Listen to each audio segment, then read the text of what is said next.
আছে না, যতই জ্বালা দৃশ্যে কালা ততই ভারে প্রেম ও স্বাদ।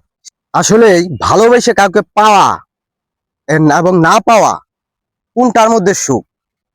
পাওয়ার মধ্যে সুখ কতটুকু আর না পাওয়ার মধ্যে সুখ কতটুকু, এই হিসাবটা আমি আজও মিলাইতে পারলাম না। আমি মনে করি পাওয়ার মধ্যে সুখের চেয়ে না পাওয়ার মধ্যে যে সুখটা, এই সুখটাই মানুষকে বেশি, মানে গভীর থেকে বেশি আনন্দ দিয়ে থাকে।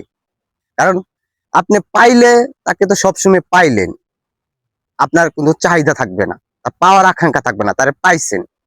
আর না পাইলে তারা কিন্তু সব সময় আপনি বিদ্ধ হয়ে যাবেন, তারপরেও কিন্তু তারে পাওয়ার জন্য আপনার একটা চাহিদা ভিতরে মানে ফিল করবে, থাকবে, মানে মনের ভিতরে খুটখুটাইবে যে তারা যদি পাইতাম তাহলে মনে হয় আমি আরো সুখী হইতে পারতাম।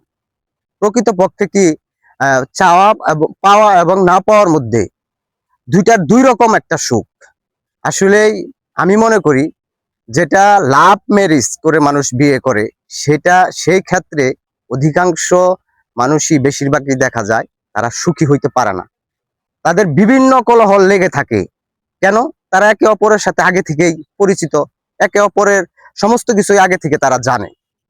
আর বিয়ের বিষয় যেটা আপনি মনে করি যেটা, সেটা ফ্যামিলিগত ভাবে যাদের বাবা মা ময় মুরব্বী যারা আছে, তাদের দোয়া ছাড়া আপনি এই সুখটা আশা করেন কিভাবে?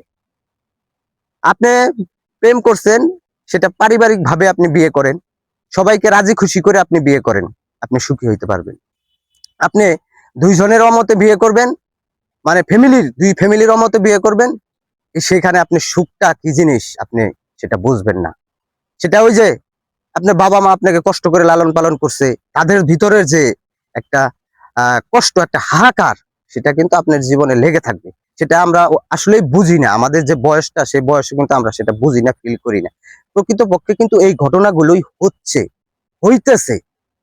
যাই হোক, আমি মনে করি পাওয়ার চেয়ে না পাওয়ার মধ্যেই সুখ। আপনি তারা না পাইলে আপনার মনের ভিতরে সবসময় তারা পাওয়ার জন্য আকাঙ্ক্ষা থাকবে, যে ভিতরে পুরবেন, যে ধীরে ধীরে আপনার ভিতরে যে যে ক্ষতটা হবে, তার জন্য যে ভালোবাসার যে ক্ষতটা হবে, সেটা আমি মনে করি যে আরো বেশি। যে একটা কথা আছে না, যতই জ্বালা দৃশ্যে কালা ততই ভারে প্রেম ও স্বাদ। সেই রকম যে আপনি পুরা এই স্বাদটা ভোগ করতে পারবেন, এই স্বাদটা পাইবেন। বুঝতে পারছেন? এর চেয়ে সত্য কথা আর কিছু হইতে পারে না। এটাই সত্য। আপনি হিসাব মিলিয়ে দেখেন, জীবনে হিসাব মিলিয়ে দেখেন, এটাই সত্য। আসলেই এটাই সত্যি কথা। যাই হোক, এই বিষয়ে অনেকে আমার কথায় সাথে মিল নাও থাকতে পারে। অনেকেই বলতে পারেন যে হ্যাঁ, পাওয়ার মধ্যেই সুখ। যার সাথে প্রেম করছি, তাকে বিয়ে করছি, তারা পাইছি জীবনের সাকসেস। হ্যাঁ, শতকরা হয়তো বা 10 জন সুখী হইতে পারে, কিন্তু 90 জনই অসুখী। এটা মনে রাখেন, এটাই সত্য, এটাই বাস্তব। সবাই ভালো থাকবেন।